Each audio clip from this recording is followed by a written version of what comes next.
Ladies and gentlemen, welcome back. The Bulls Academy have rolled us out for another week. What a load of Bulls here with DJ Dilworth and Simon Little. Simon, say good day to everyone. Good day, everyone. How are we, DJ? Pretty good, mate. How was your first week for a long time as a bachelor? The family stayed up in Brisbane for another week. How'd you go? They did. They stayed up there without me, and I had a lonely week by myself. But it was pretty busy work-wise, so didn't really get much done. And then it rolled round to the weekend, and it was Bulls all weekend, DJ. Yeah. Did Ness teach you how to use the washing machine before she left, mate, or did you bundle it all up waiting for her to come back? Nah, I did not leave a pile of washing for her. So yeah, I was a good boy and done the washing, DJ. Yep. Yeah, good stuff. I did plenty of that over the weekend. Yana's been in bed since Thursday night. Poor thing. She's been sick ass. It's just been me and the three kids pretty much. Probably sick of listening to you. That's probably why. Mate, unfortunately, that seems to be the consensus. Everyone I mentioned this to, it's I don't know what's going on, but it seems to be the consensus. But I had a pretty busy Friday night with the season launch. It was an interesting one. How did that go? It took a little bit of a turn, probably the wrong way, with a few people having an opinion that they weren't picking up what I was laying down, type of thing. But the good thing was, mate, the majority actually supported what we were trying to do, and I started to feel better gradually over the weekend, just hearing a few comments and getting a few texts from people. So now it went pretty well, mate. Looking forward to the year now. Like we've mentioned before, we've had a bit of a rebrand at Club Maitland City. We were always known as the Hunters. The Hunters is now gone. We've done away with that. We're just going to be Club Maitland City, which will probably be shortened to the City. Yeah, we've changed our colours and stuff. So yeah, mate, looking forward to a bit of a new start, fresh start. And hopefully soon we get this Bulls facility happening as well that we've been talking about for about 17 years. Yeah, that'd be nice. You obviously showed me some maybe indicative plans. So yeah, it'd be nice to see some get-go on that. Yeah, it looks pretty impressive. Yeah, man, I'm starting to get itchy feet with it. I just want to get it happening. But hopefully, yeah, we've got a few hurdles to jump over. Obviously, being in a mining area, these things happen. Never know what's underneath you. So we got to dot all the I's, cross all the T's, get all the prices in and go from there. But hopefully soon, mate, hopefully in 12 months' time or so, we'll have this U-Butte facility. I've seen Mark Casey post during the week of what Deer Park are doing as well. Did you see that one? I did see that post as well. DJ, that looks pretty impressive. That's all right. We're going to trump it. And enclosed. Nah, we're going to trump it, mate. Yeah? You're going to go better than Deer Park, Got to trump it, mate. Absolutely. Can't wait to show them. And Chrissy Green down there, we'll show them up. Anyway, it's good to see. It's good to see a lot of the clubs making that move. They're definitely not. It's not a cheap exercise to do, especially with a sport that a lot of people see as sort of dying off or numbers dropping. But it's good to see some clubs making that decision to go for the undercovers. It's certainly a lot more prominent than it used to be. Yeah, it's one that I'm looking forward to. It would have been nice having an undercover this weekend, DJ. When I was playing, I got absolutely soaked on Saturday and soaked on Sunday. It was horrendous. Oh, how'd the Bulls Academy cloth hold up, mate? Really well, yeah. I had a couple in my bag, and yeah, they work pretty good, DJ. Good on you, mate. Good on you. All right, mate, moving on. What have we got coming up this week? So I believe, DJ, you've had a look at our GOAT debate a little bit further and looked at another one of everyone's favourite nation to hate, and that is England. Isn't it? Favourite nation was a bit tongue-in-cheek there until you said the hate part, so yeah, I agree with you. But yeah, man, I had to look back into the history books there, see what standouts we had from that great nation that, as you said, everybody absolutely loves. But I was interested to look back into that. Obviously, some names that we would know from playing with and against, and some from further back that we maybe didn't know about, so it was good to dive back into that, mate. Yep. Any follow-ups, DJ, from our last chat with our last country or Kiwis? Did you get any feedback? You sent me a couple, Mr. Ali Forsyth. I think you tagged everyone that I had a bit of a... I wouldn't say I had a shot at anyone, but certainly pointing out that there was no Commonwealth Games medal for the men of any colour since 2002 surely got people interested, didn't it? Yeah, I'm just flicking down to my messages here, DJ. And, here we go. Just having a look to see... Hoping to avoid this part. I think it was on the Thursday we released the podcast at 8 o'clock. Ali texts me at 1 o'clock, DJ. It took him that long to listen to it, did he? I think he just had to maybe go back and put it on the slow for you, I think, maybe. Stop it. He said, great podcast, mate. Loves what we're doing with the podcast. But he said that, in his opinion, should have been Peter Bellis instead of brass. That was what he said. That's fair enough, but it's he did refer back, yes, as what you said about the no medals for the men. Yeah. And he said that 10 Commonwealth Games quarterfinals since 2006 that New Zealand men have been beaten in.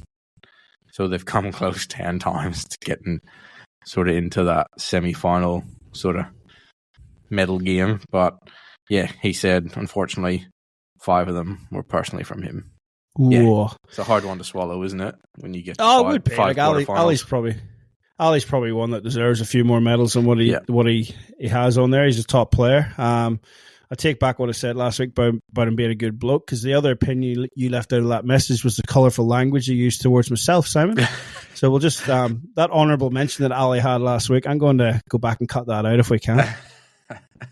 I'm the one that does the editing, mate. So good on you. Anyway, mate, we'll move on to England, everyone's motherland or whatever they want to call it. So start with the women.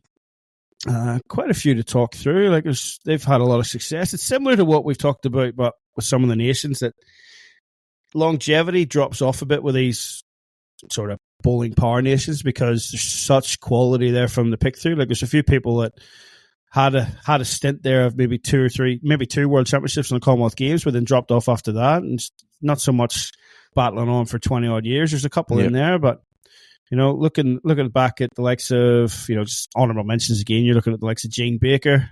Jane's 66 as we speak now. She's been to World Outdoor Championships, got a couple of bronzes and a gold, a couple of Commonwealth Games bronzes as well, and obviously, as you get in home nations, a few British Isles titles. Younger one there, Jamie Lee Marshall, used to be Jamie Lee Winch. She's been to a few now. She's been around for a while. World Outdoor Championships, she's got a 4 silver and a 4 gold. From the silver was at Christchurch in 16, and the gold just recently there on the Gold Coast. A couple of Commonwealth Games medal too, the full set. She's got a gold and a bronze in the triples and a silver in the pairs. So Jamie deserves a bit of a mention. Only 33, so still plenty of time to go.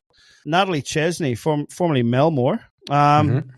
Probably expected a little bit more from Natalie, because she came through around about the same time as us, and was one that you thought would.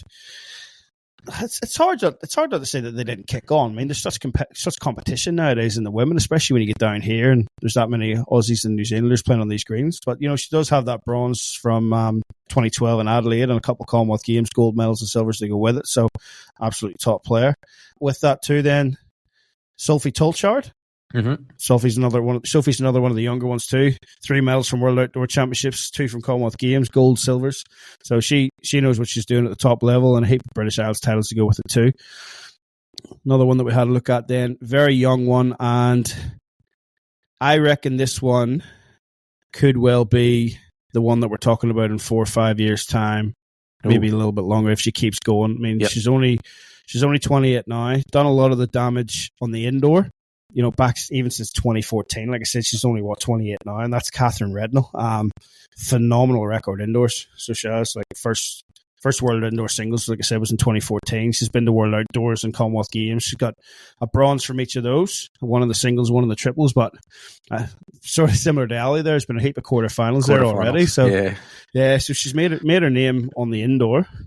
Just looking at the singles record's phenomenal. 14 in the singles, and then she goes on 17, 18, 21, 22, 23, 24. So, and the 21, was a silver medal, but that's just phenomenal record. So, definitely a talent to keep an eye on, and could well be pushing some of the next ones that we're talking about. So, there's three standouts for me. Yep. One, been around for a long, long time. Won our first gold medal in 2004 and our next gold medal in 2003 in the World Championships. Been to a few Commonwealth Games, 2002 bronze, 2006 bronze, 2010 in Delhi gold, and then 2022 in Birmingham silver. And that was in the pairs against Ellen and Christina, which was a phenomenal game. And that's the skip from that game. It's Amy Farrow, and she was unbelievable in that game. I remember watching that one.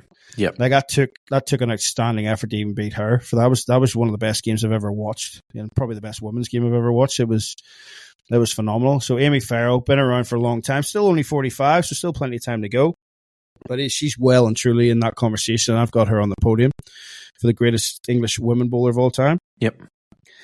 Then I've got 2 more, and mate, I'm still tossing up between them. One's an old school one. Yep. One who's no longer with us as well, but another one is still playing her trade. Mm-hmm. I don't think she's playing. I don't think she's up for international selection anymore because she's out here in Australia full time. Well, the first one is Norma Shaw. Now, Norma went to multiple world championships. First one in 1981, won the gold in the singles. Yeah. She went all the way up to 2000 at Moama. So 19 years playing in world championships. Yeah. Once she still won a triples there in 2000. Passed away 9 years after that, 72. So what was she? She was 63 when she won that one. Beauty of the sport. Yeah. 63 years of age, runner-up in a world title. Not bad. Not bad Commonwealth Games, heap of bronzes. Bronze in 82, 2 from 94, 1 from 98. Been around a long time, well and truly in that conversation. Not one that I was able to watch or anything. And she's got a world indoor there as well, which you see from a lot of the Northern Hemisphere ones where they've got the more access to that world indoor title at Potters. Yep. So she's got the full quota there, has to be discussed. By all means, definitely in the top two. And that other one that I was talking about is Ellen Faulkner. Yep. Ellen, again, like Amy, she's still only 45. But my day, she's been around for a while and just wins. Like Commonwealth Games, she's got 3 gold medals from Commonwealth Games and a bronze. She's got 1 world outdoor gold, but 3 silvers and a bronze. She's got 4 world indoor golds, and then a heap of other titles around there too. And as we said, playing her trade now in Australia full time and is high performance manager for Power Bowls, actually at Bowls Australia. According to this, I think she might have even stepped up and been more high performance manager for some of the coaching and stuff. I know she was doing a lot of the coaching, keeping an eye over the coaching and the coaching courses. So she's obviously very well respected around the place. She is an MBA as well.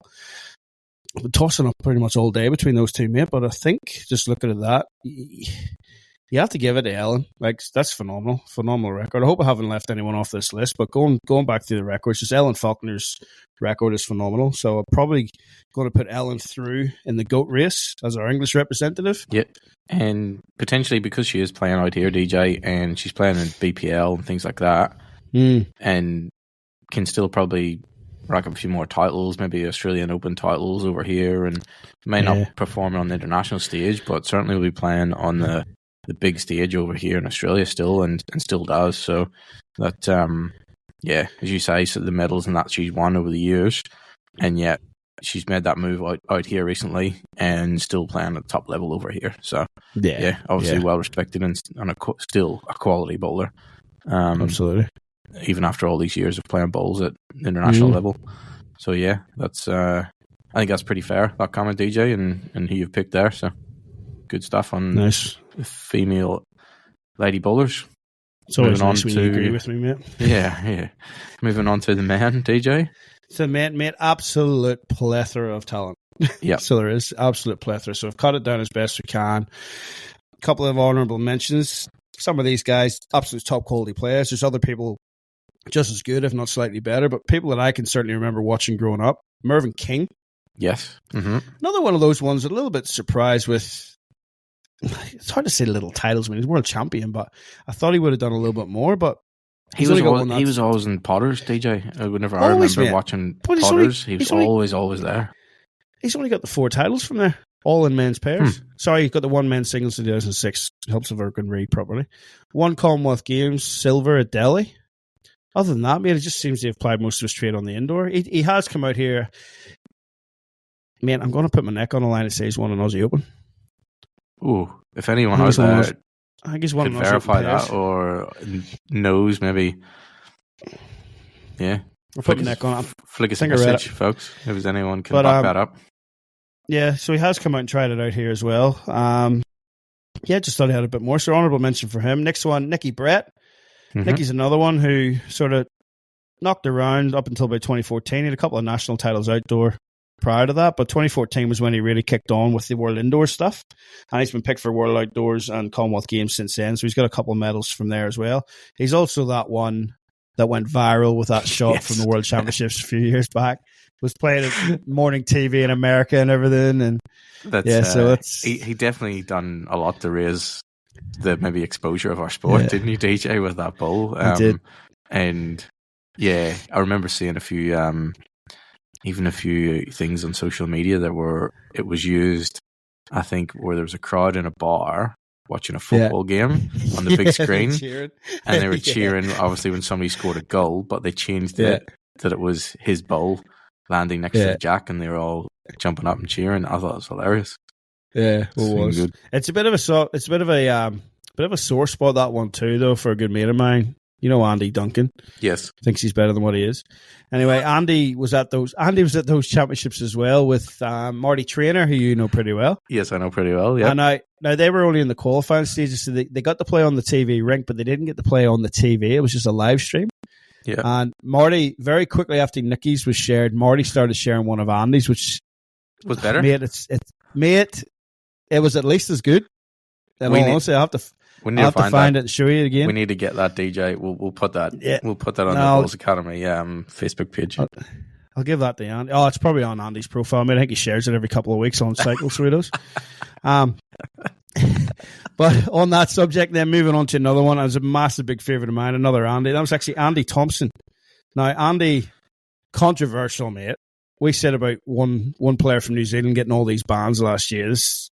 At one point, this guy's really controversial. He was born in Scotland and represented England. You don't do that, DJ. You don't hear that. What's going on there, man? But I think obviously he must have had to move down for work or something. But wowee, a Scotchman playing for the English. Oh man, back in the day, you would have been hung, drawn, and quartered for stuff like that, wouldn't you? I mean, it's a wonder his longevity was there, isn't it? But Andy Thompson, mate, he was a big favourite of mine. I remember sitting on the floor of my granny and granda's house watching the World Indoor Singles, and Andy was winning that. You know, it's gone a long way back now when you think about it. But yeah, he's got a couple of World Outdoor medals and a heap of World Indoor medals. So honourable mention for those guys. And then similar to what we've done with the New Zealanders last week, man, I've got a current crop that can get there. They've got a long way to get there, but when I tell you the top two, but definitely some absolute stars of the game now, and a couple, I'd love to see them out here playing BPL. Yeah. So I really would. Names that probably aren't household names in Australia because they haven't won maybe the world titles and stuff that they need to have won to be those household names. But again, the competition's just so high nowadays.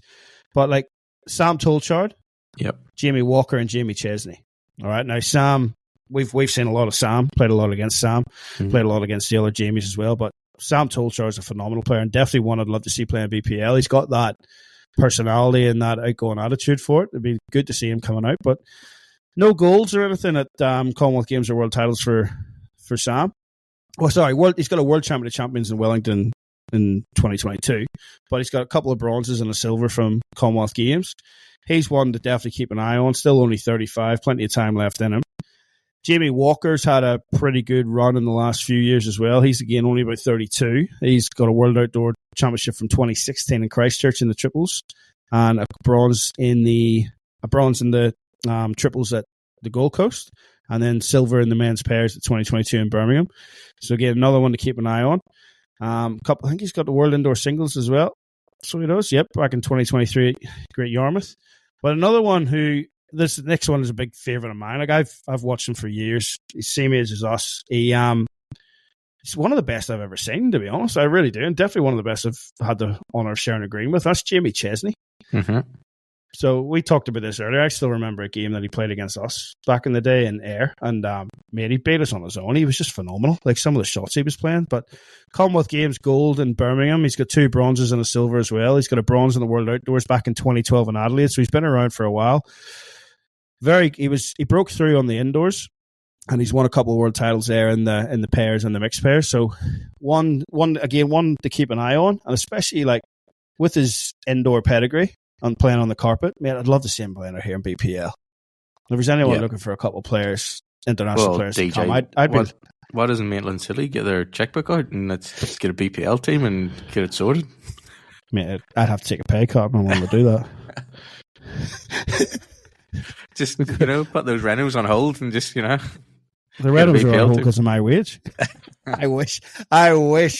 But now we'll get all that sorted, mate. Then we'll try and get into those big events. Don't you worry about that. It's in the strategic plan, and don't you worry about that. But yeah, look forward to seeing it. I seen one of the new sides announce their team during the week. They've grabbed Paul Foster, but Saints, if you're looking for anyone, a couple of English boys there, probably worth a go. Yeah, definitely. What you said there with regards to Jamie Chesney, I think DJ, thinking back to my last year at Ireland under 25s, I skipped against Jamie Chesney. And as you say, he was just phenomenal. Like, just next level to everyone else. He was on that green. And I don't know if it was my last game or not in the green shirt, but I got absolutely belted as a skip. And I don't know if it was the last game I played in the green shirt or not, but I remember just getting absolutely belted by him on the green. You'll not be the first, you won't be the last. No, and I was never so glad to walk off green in that game. Phenomenal player. Phenomenal. So he is. And out of those three, he's my pick. Like, out of the two, Jamies and Sam, he's probably my pick. Yeah. Of them. Other people share different opinions. But yeah, to me, Jamie Chesley's a standout out of that lot. Okay, moving on, mate. There is, speaking of standouts, there's two of them. Like, there's two elder statesmen of the game from England, done a lot for the game, and you can only really mention these two at this stage in that same breath. That's Tony Alcock and David Bryant. Yep. So, two names everyone will be familiar with, but yeah, like, looking at Tony Alcock first, they've done it indoor, outdoor, and everything. So, like, Tony's got 2 golds from the outdoors there. Let me go again.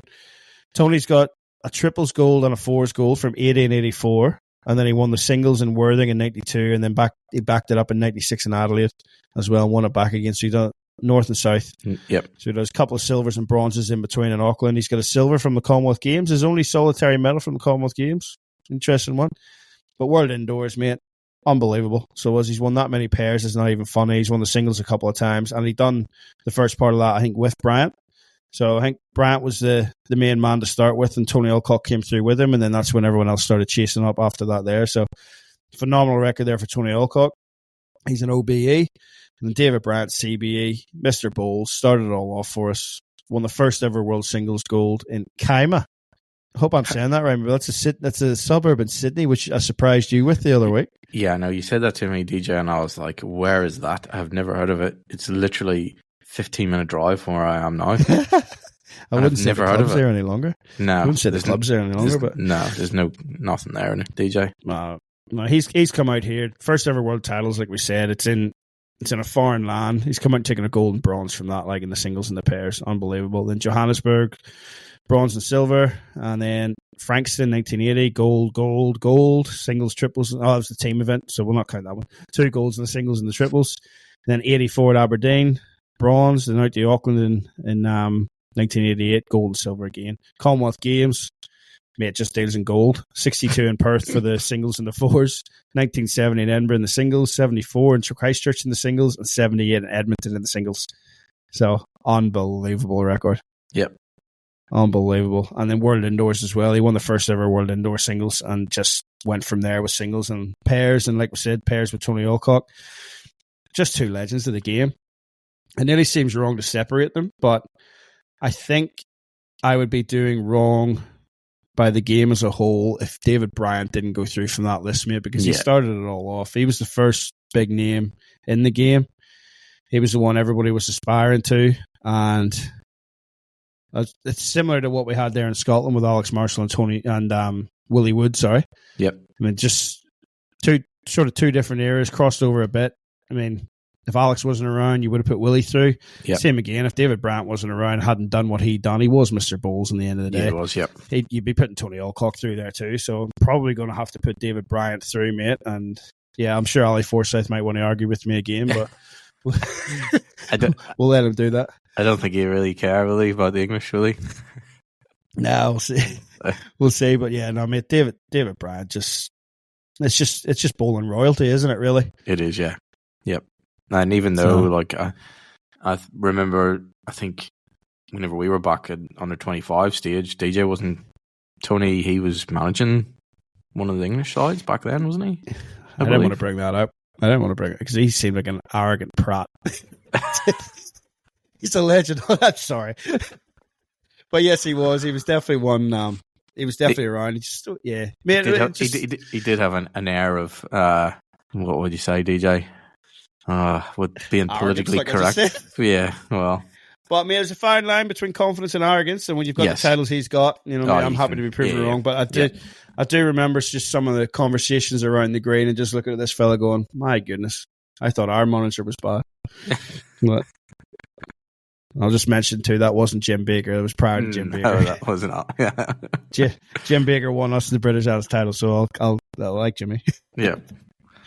But yeah, no, he was. But yeah, again, mate, you don't get too many people that make you starstruck in the game. And I remember that first nationals that I walked up to, and as you said, he was the manager there. He was the manager, yeah. Wow.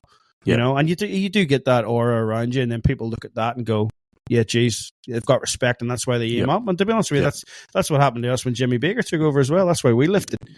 So you do have that, mate. So yeah, legend of the game. But unfortunately, on this time, he's coming second to David Bryant for me. David Bryant, I don't think there'll be too many arguments, DJ, across our listenership with regards to that one. That's definitely, as you say, Mr. Bowles, certainly.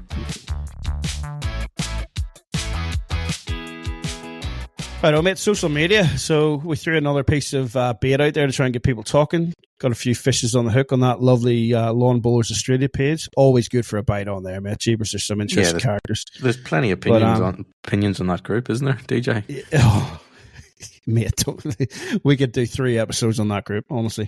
But mate, I got people talking around the clubs this week, and as you said, the comments were going ballistic at one stage. And that comment the question this time was, what are the qualities of a good skipper? Yeah. Well, before we go to the comments, DJ, both you and I have skipped it in many levels of the sport.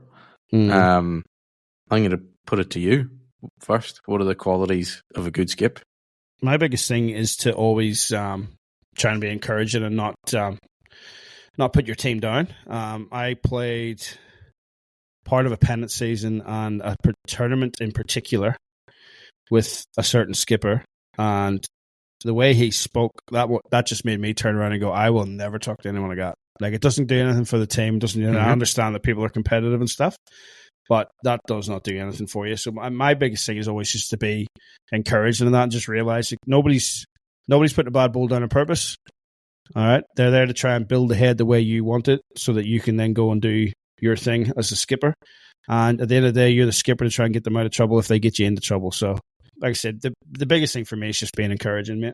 And that goes a long way to not just having the ability to play all the shots, but just to have the respect to be there as well, you know. So that's the biggest thing for me. That's a good way to put it, DJ. I would say you definitely have to have the ability to play all the shots as a skipper. Oh, yeah. You got to have the ability, experience, all that there. That comes with it. You don't have to be brilliant at every shot, but you have to have the ability to play every shot. Everyone's going to have their strengths and weaknesses, and whether that's driving up shots and not so much in the draw, or you're going to have a skipper that is deadly on the draw, maybe not as accurate in up shots and drives. That's okay. You don't have to be the next Willie Wood or David Bryant to be a skipper. And I think that's, with the question that we put out there, DJ, the responses we've got back, there's quite a lot of qualities that a skipper needs to hold. It's not just 1, 2, or 3. There's been quite a very difference in qualities that people have floated out there. You've got from encouragement, communication, ability, patience, positivity, perseverance, a team manager, nearly, as a sub little team, whether it's if you're a skipper of pairs or skipper of triples or fours, you have to manage that little team within itself. And you're probably going to be, if you're a team of 12 or a team of 16 over a couple of rinks, you're going to be one of the most senior guys on that, normally on that team. So you're again then a senior leader of the whole team as well. So you wear many caps as a skipper. I think a fully rounded person is a lot better than somebody who just has a pure ability and nothing else to them. I definitely think you have got to have a sort of roundedness in your game and in the way you deal with people, which is... Because you got to get them to play for you. Correct. That's the big thing too. Yeah. Like, you don't want to play for that guy that's just being critical of you all the time. Yeah. You've got to be able to lift the people up when they're down, keep them high when they're high, keep them concentrated. Yeah, you got to make the guys want to play for you. And I'm sure, DJ, I remember as a selector, when you didn't really we only had 1 or 2 teams maybe to pick each week, that there was always 1 or 2 guys that would say, I'm not playing with him. And that's probably because of the skipper's personality or how he dealt with people, maybe rubbed people the wrong way, spoke in the wrong way to people. And the amount of times I think back to selection meetings and going, well, we can't have him playing with him because he doesn't like him. But we couldn't, because we didn't have that amount of players that we have over here in Australia, when we have to pick 7, 8, 9 sides, when you're only picking 1 or 2 and you've only got a small selection to pick from, it's kind of hard. I remember thinking back to that. But that really stood in my memory of selection back home, was when somebody that had the ability to be a skip but didn't have the roundedness to be a skip, to deal with people and how to communicate effectively with his team. And I remember that was a big issue back then. Still is now. I mean, it's all part and parcel. There's definitely a lot of different personalities out there, and there's clashes quite a lot. Yep. But just the people person, the ability, the experience, the knowledge of the game, it all rolls into one. But if you have all of the under stuff and you're a good person as opposed to a bad person, you're going to get people to play for you better and people to want to play with you more. So that's, to me, that's why that's the standout part of it. Everything else just comes hand in hand, I think. Yep. Reading through some of the comments, DJ, like we've got, needs to be a leader on and off the green. An interesting comment. Off the green as well. Positive, encouraging attitude. What else we got here? Should be a natural born leader, a motivator, and psychologist. It's interesting. Maybe having to deal with a lot of different personalities on your rink. You read my resume there, mate? Is that you, my DJ? resume? Is that one of the quotas for being employed at Maitland City, is it? No comment. What else we got? A good tactician. That's obviously one that needs to be up there, but I don't think it needs to be top priority list. Like, I think if you've got a good third, that's a good tactician. That could be a good blend. You don't necessarily have to be, but if you've got definitely would need to have a good third. That's a good tactician. Create calm and confidence under pressure. Encouragement to get best results. Here's one, DJ. Distinct lack of ego. Yeah. What about that? No egos. Yeah, absolutely, mate.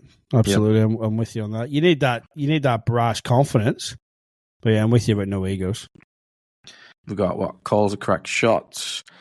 Quite varied, but I think the one that came up the most, DJ, was the communication aspect. I think that was definitely posted.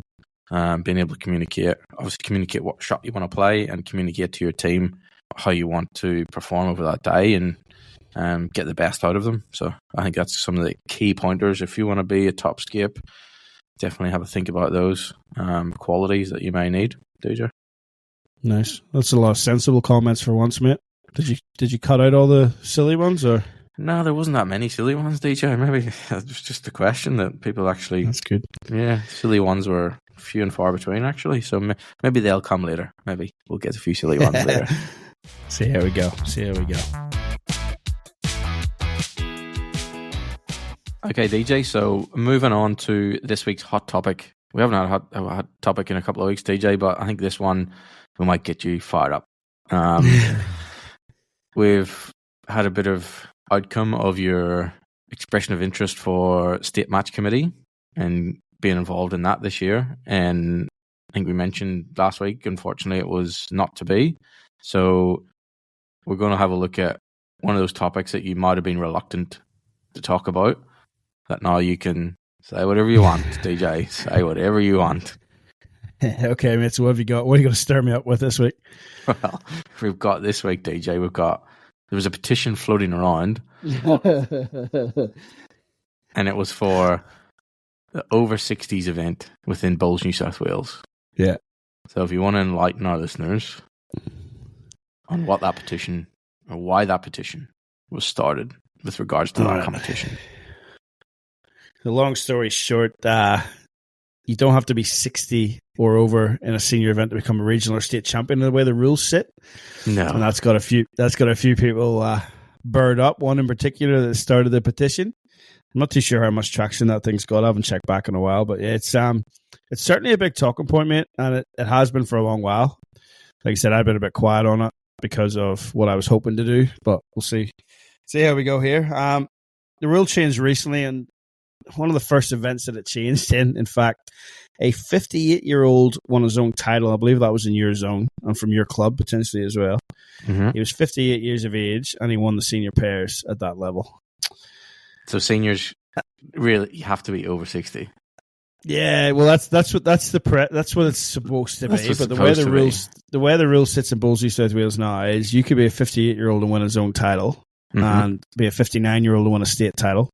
And in fact, in the same season this happened, we had someone win an over 40s pairs. Now the over 40s pairs, it's called the over 40s, but to keep everyone up to date who aren't maybe familiar with what goes on in our state, that event is a 40 to 59-year-old pairs. All right, because you can't be 60 to win that. Mm-hmm. But there was somebody won that, and in the same season won a senior state title. So they won an over 40s title, and they won a seniors title in 40 to 59. Year. And to be fair, they were under 60 when they won it, and they were 60 when they won the state one. But you have to wonder in the same season how that can happen when there's two different rules. But it is what it is. It's able to be done. It has been done. So it's definitely got people talking, mate. So a bit of background for you. So the Bowls New South Wales base their senior entries on the age that you will be when the Australian Nationals come around. All right. So on the first day of the Nationals, you need to be 60 or over.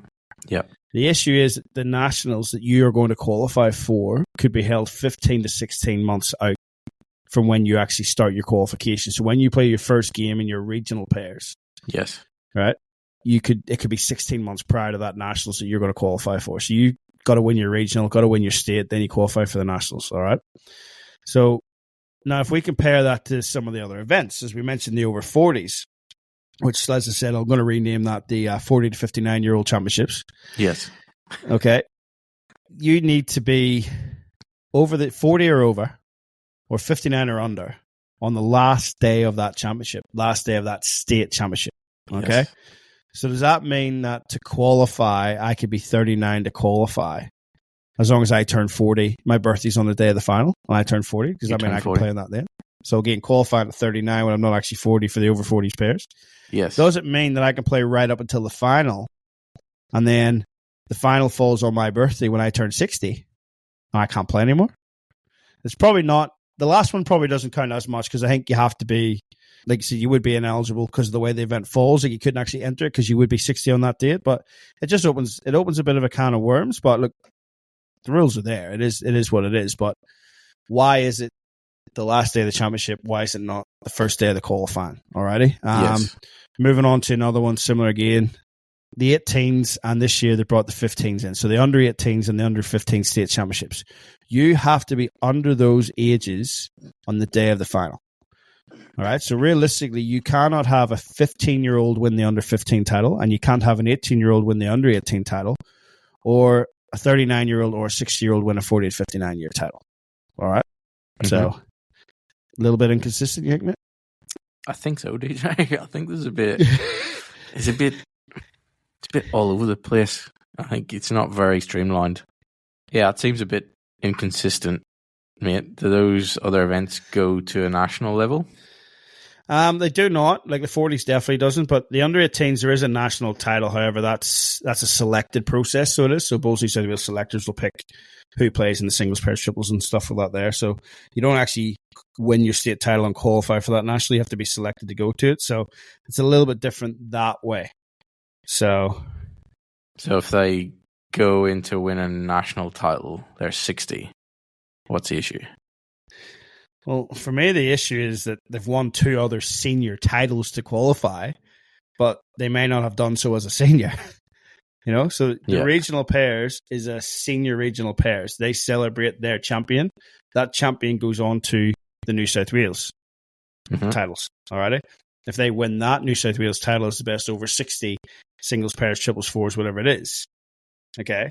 They're the best senior, but then potentially they might not be a senior. Yeah. Because they then go on to the nationals. All right. So if that's the way they want to do it, like, fair enough. All right. But they're not qualifiers like the 40s and the 15s and the 18s are, where there's a central entry. Mm-hmm. Okay. You have, like I said, you've got your regional champions, you got your state champions, then you get your national champions. All right. that's where I've mentioned it before in one of the other podcasts. I'd like to see a regional or an area qualifier like the over 40s. I think the rookies are doing it now too, which makes this particular rule make a bit more sense, because what you're doing is at the start of that championship, at the start of that qualifying, your objective is to be the Australian national champion. Yes. Now, I would argue the way the current setup is, the main objective and everyone's priority would to be the New South Wales champion. Okay? I think, and from talking to a lot of the top players that go on to play at the Nationals and stuff, other than the Ali Shield, where you're selected to represent New South Wales and to go and play, or whatever the women's equivalent is, right? You're selected to go and play on that, okay? Mm-hmm. That's the pinnacle of that event. The other national titles are a little bit of a novelty and don't hold as much prestige and desire as what the state title does. Okay? I think a lot of them, when they set out to play in the regional events, their objective is to win that state title. The Aussie one will come. That's fine. I'll go and play in that when it's there. And a lot of that is. Do you reckon is that to do with selection, DJ? Do you think that's because that gets your name? You win a state title, you're the best in your state, so therefore you're more likely to get selected for that state side? Is that, do you reckon that's where that comes from? I think so, man. I really do. I really do. Like, because you don't. If you win a national, BA national title, you're not going to automatically get picked to play for Australia. That's not going. No, exactly. If you and me went and won the pairs, we wouldn't all of a sudden be selected for Australia. It's like one of us might. You have to. You'd have to be selected in your state side first, and then move on to be selected for Australia. So I guess that's where that's probably coming from. Yeah. Like I honestly think if you went around your club, it'd be interesting to see. But if you went around the club now to Axe, Razor, Kyle, a lot of them, right? Yourself, right? You're playing in the pairs at the minute. We'll get onto that a bit later, right? You're playing in the regional pairs at the minute. Yeah. What's your end objective? To win a state title. To win a state title. Yeah. Okay. The nationals, to me, for those level, as prestigious as it is to be a national champion, right? It's a little bit of a novelty. And that's brought about from the fact that it's not that old. Like, it's come and gone in the past. There was a long gap between the last Australian Championships and then the reincarnation of the nationals now. Yes. But also the fact that, as we've talked about before, the formats are different. Okay, so back on the over 60s, the states play different formats. Like we've talked about before, like you were just talking about off air too, the way the pairs can be played, the mixed pairs, for instance. All right, that's a 3x3 in New South Wales, but a 2x2x2x2 in Victoria, and then you have to do one or the other when you come to nationals. All right, or like you were talking about Queensland. Yep. You don't have to be from the same club. You don't have to be from the same club. You can pick your mate that plays at a different club and enter together, whereas in New South Wales, you have to be from the same club to play in pairs, triples, fours, whatever. Yeah. That's it. And they do theirs. They don't have regional qualifiers. It's a central entry. Alrighty? So then... So this is the funny part, right? So this over 60s, New South Wales base theirs on the Nationals, which to me is a bit of a novelty and it shouldn't be there, right? What does every other state do?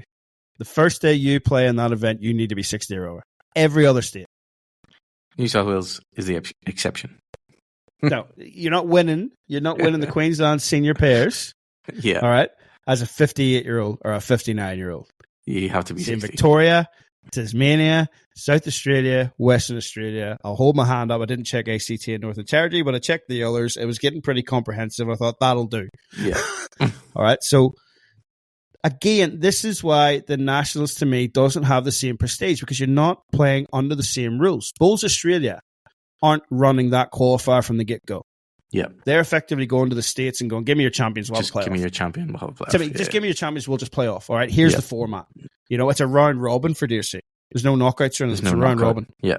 Different formats all again. So that rule makes sense if Bulls Australia is running the event. Yeah. But they're not. So it's Bulls New South Wales that are running the event, and then they put their winner through. So does that petition have merit? I think the idea and the reasoning behind it has merit. Do I think the petition is the right way to go? Well, I did not sign it. It's not my way of doing things. Personally, my way was to put my hand up, put an expression of interest, change it from the inside, but I've been deemed unfit for that purpose. So now we just do it on a podcast and have a whinge about it and let everybody talk about it. But that sounds good to me, DJ. I'm happy with that. Yeah, it does. But it's just, it needs looked at. I just really think it needs looked at. I'm pretty passionate about that one. It doesn't make sense to be able to win a regional event because, like I said, they celebrate your regional champions. That champion then gets to move on to the state title, which is what they want to do. Okay? Yeah. That regional title, for a lot of people, they won't get there. So that's great. That's an icing on the cake for some. Yeah. You know? But at the same time, they are still thinking, I want to go to the New South Wales titles. The Nationals is just it's a back in the mind thing. A bit like Ray did with the Australian Indoor. Yes. He wins the Australian Indoor. Yes. I've won Barry it. Lester goes, you're going to Guernsey. Oh, didn't even think about that. Didn't think about that. Yeah. You know, might be a bit more thought now for people because it's held at Broadbeach and Tweed Head. It's a lovely part of the world. Yes. It's a nice little triple A DJ probably for a week. Yeah, to me, the fact that has less prestige than a state title, they're basing the rules on the wrong thing and they need to change it. Interesting, DJ, those comments and what you said. And yeah, it definitely, I never really thought about the Nationals as a throwaway kind of event. But now when you ask me the question of what am I playing for, my first thought is I'm playing for a state title. I'm not playing to get to the Nationals, which is the next stage. Because, yeah, as a player, my goal is to win a state title. Mm-hmm. And as you said, anything outside of that, oh well, if it comes, it comes. If you make it to the Nationals, you make it there. But it's a little bit different for the Champion of Champions because you win that, you go on to play, you potentially going to be a world champion. Go to a world, yes. Mm-hmm. But it's just not, it doesn't have the same thing as a New South Wales title does for the people in New South Wales, in my honest opinion. So for that reason, do you reckon that's the same as across, like, would that be the same in Victoria and Queensland? Do you reckon they would hold a state title to a higher degree than what a national title would be? What do you think? A national title in a different format. The current format, no, I don't think so. I think everyone's out there to win a state title. If they go to the Nationals, well done. Interesting. I think that's what it is. I'd love to hear some thoughts from people out there, some listeners maybe, that what they think regarding that. Some top players. If you want to get in contact with us, and we'd love to hear. Just upset Bulls Australia now too, haven't I? That's all right. You'll never play for Australia, DJ. So you got to start somewhere and build things up. And like I said, there's reasons why I don't feel that the prestige is there in the Nationals. I stand by that. I do stand by that. I'm starting to feel guilty for saying it, but I do believe it. It's got to build up to be a bit more. The Australian Open's more prestigious than the Nationals. Yes, but is that just because it's a greater? Do you reckon it's a greater effort to win an Australian Open than it is to win a national? Well, Australian Open, we just have to enter. To win the national, you have to be the best in your region, the best in your state, then the best in the country. So surely that Australian should be... Australian Open's just open. I'll put it this way to you, right? Who won the last 3 Australian Open men's singles? Aaron Sheriff. Who won the Australian national singles last year? Couldn't tell you. Now, is that a reflection on you or a reflection on Bulls Australia? Probably both. Arguably, yes, but that's what I'm saying. But now, Aaron created history there, and everyone knows it was 3 out of 3. Yeah, but everyone knows he won the last 3. All right, you can't tell me I don't even know off the top of my head who won the Nationals last year. So I can see from the look on your face tonight, mate, that has provoked some thought within you that you wouldn't have thought of before. Definitely, DJ. It made me think about actually what I'm trying to achieve on the ball screen in terms of state title, national title, regional title, whatever it may be. And yeah, it's definitely provoked some interesting thoughts from a player's perspective, I think, on what you chase in terms of titles over here. Hopefully you got some other people thinking too, and they can give you some feedback on that this week, mate. Yeah, it'd be interesting to hear some feedback on that. Jump on, listeners, what you think about it. Are we right, wrong? Does DJ have a point? Are we, nice to hear what people are thinking out there, and did we provoke some other thoughts from players? Yeah, get in touch with us. Yeah, jump on the socials and chuck us a message. And we'll, read it out next week and see if there's anything interesting. State Match Committee, change the over 60s rule, please. It'll stop people talking. Thank you. moving on, mate. Moving on, but still talking about that. You'll have a bit of a chance this weekend to ask some of the top players what they think about that, because you're into the semi-final of your regional pairs. Yes, as I spoke about earlier, there I spent all weekend playing bowls, so managed to win 4 games of bowls on the weekend, 2 on Saturday, 2 on Sunday. It's straight knockout.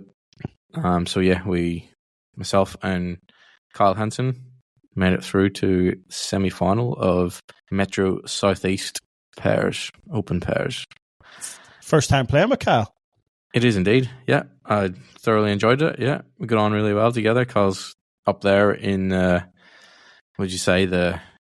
Jackaroo kind of development area, and has definitely got his name out there. And as we mentioned last week, he came very close to winning 2 state titles last week, and is in around that stateside kind of selection, and potentially a little bit stiff from not getting selected. But as we mentioned last week, if he wins two state titles last year, then he's probably in that side. But Kyle's definitely one of those young gun guys that is one to look out for, and potentially will don the Australian jersey at some stage in his career. Yeah, he'll get there. He is a bit stiff, man. Like we talked about it last week, and I tried not to go into it too much, but there were 16 people picked to play on that. One's unavailable going away. 14 have been picked to go to this next test series. So they picked the team of 12, but there's 2 reserves, and he's the only one to miss out. He's a bit stiff. Yeah, I don't know what's going on there. That's a bit harsh, I think. But yeah, obviously he's made up for that by playing with you, mate. It's given him a bit of motivation. Definitely. So who do you play this weekend? We play this pair, I think, Dave Axon and Ray Pierce, I think, from Tarrant Point. Oh, Axe a bit. Don't you normally play with Axe in that event? Yeah, I do normally, yeah. But that'll be interesting, playing against 2 of your teammates. And funny enough, DJ, so the 4 of us that will be competing in that semi-final, we'll all play together in the regional 4s. So that will be our 4s rank, which the draw actually just came out today for that as well. So definitely will be a highly anticipated game on Sunday. That'll be Sunday morning.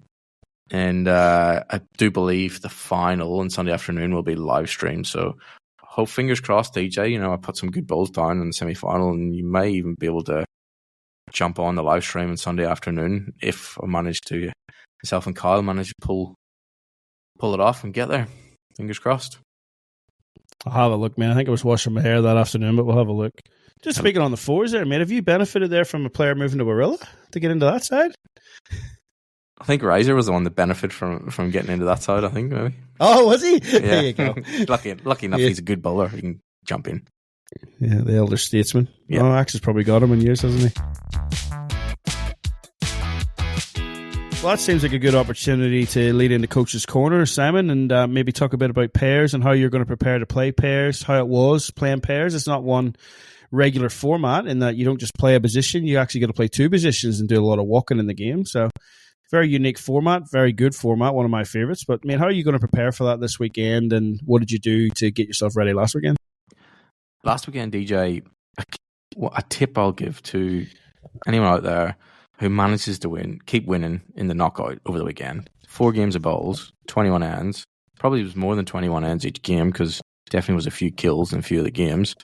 And as you say, plenty of walking involved, playing 2-2, 2-2. So Saturday night, definitely felt it from playing for a good solid 8.5 hours of bowls on Saturday. I took some magnesium, DJ, on Saturday night.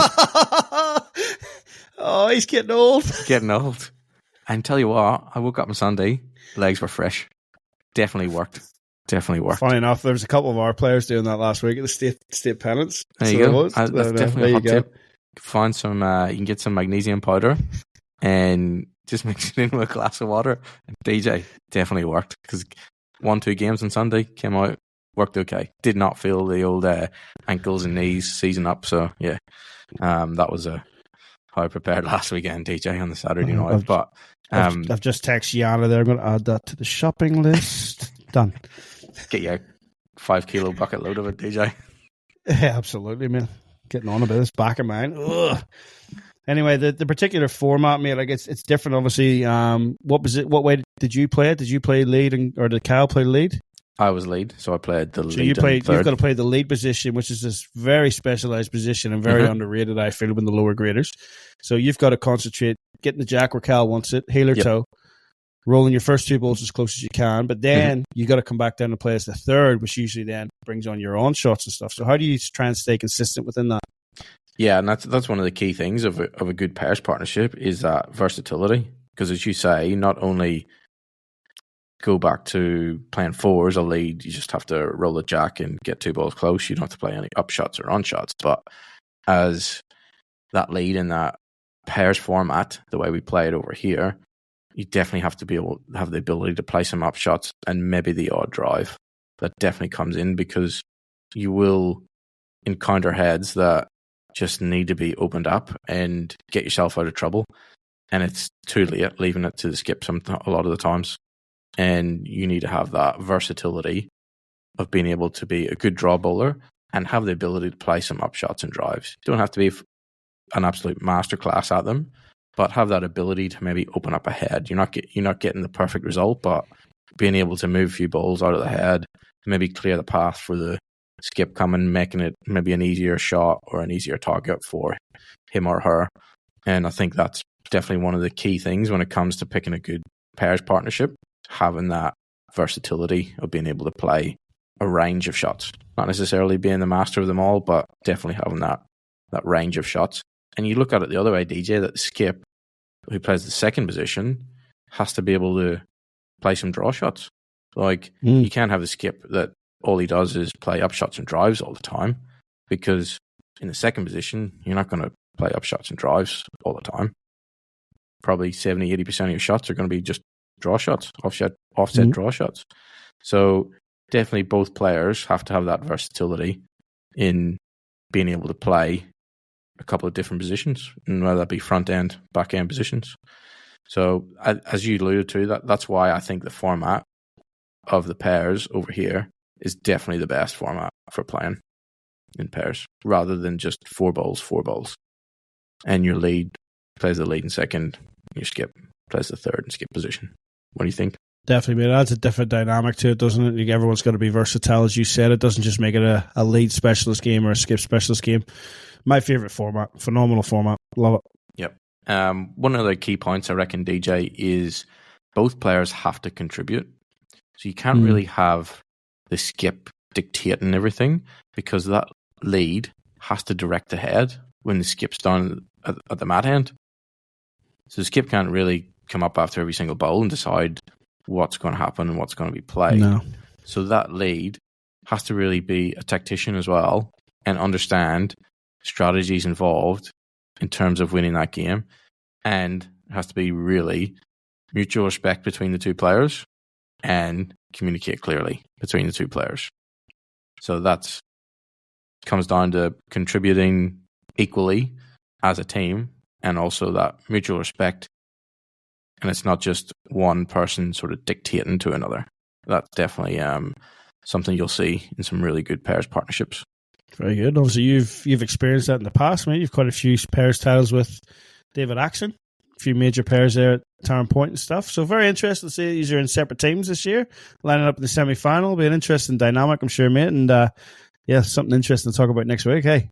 Yeah, it will be. Let's see how we go, DJ, and hopefully it's good news. Not like your state match selection news. We offered bad news on that one, so hopefully good news on this one. Say what you said off air. Rejection. You feel free to use it, mate. I've got big shoulders. You're all good. Well, anyway, mate, just to finish up, a bit of trivia for you, mate. What is a pirate's favourite letter of the alphabet? R. No, mate, it's C. And on that note, keep your little disc on the inside. We'll see you all next week. Good luck on the greens, folks. Catch you next week.